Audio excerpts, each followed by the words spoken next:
After aita mamanzi akawanda Nelson Chamisa akanyarara, muzuva ranhasi aiwa Nelson Chamisa anobuda achitaura his political comeback, achikwanisa kudeclare kuti aiwa ndakuzvichinja manje. Madifficulties ari kusanganikwa nevanhu zvafeiliwa nethe government kunyange riri the zig. Don't subscribe or like or turn on the bell kuti pina vanhu vamweni kwamuchinzi.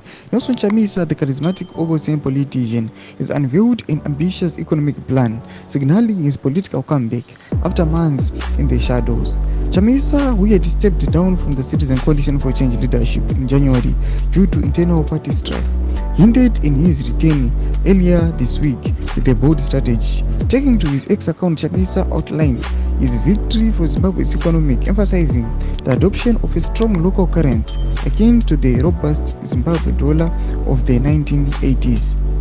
He framed his plan as a data-driven approach aimed at improving the lives of ordinary citizens, branding it Citizens Affairs Plan.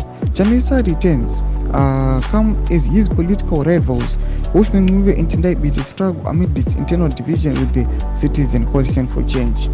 Both Ncube and Biti, who had begged a faction led by Sengizo Tshabangu that forced out Chamisa of leadership, are now facing their own challenges. Tshabangu, who controversially declared himself the Triple C Secretary General, has accused Ncube and Biti of clinging to power beyond their mandates, deepening the party's internal rifts. Domashika tukuna panapoti aiwa Nelson Chamisa his reason abva asimuka tichiona aiwa vakomana vana Biti nana Bushman Ncube vachisangana aiwa their shoko, tichiona kuti aiwa Sengizo Tshabangu anovagura, ndo vakomana vaita kuti Nelson Chamisa abude mubato rake reCitizen Coalition for Change, but akuona kuti vabva vasangana nereality yavo, tichiona kuti aiwa vabva vasvipiwa naSengizo Tshabangu. Nelson Chamisa abva araiza anyatsokuratidza kuti aiwa is the true legitimate, abva anyatsokuprova vakomana vana Ncube aiwa nana Biti kuti aiwa imwe muri maleaders enhema nana Sengizo Tshabangu venyu, inini am the legitimate leader and people will always support and follow me.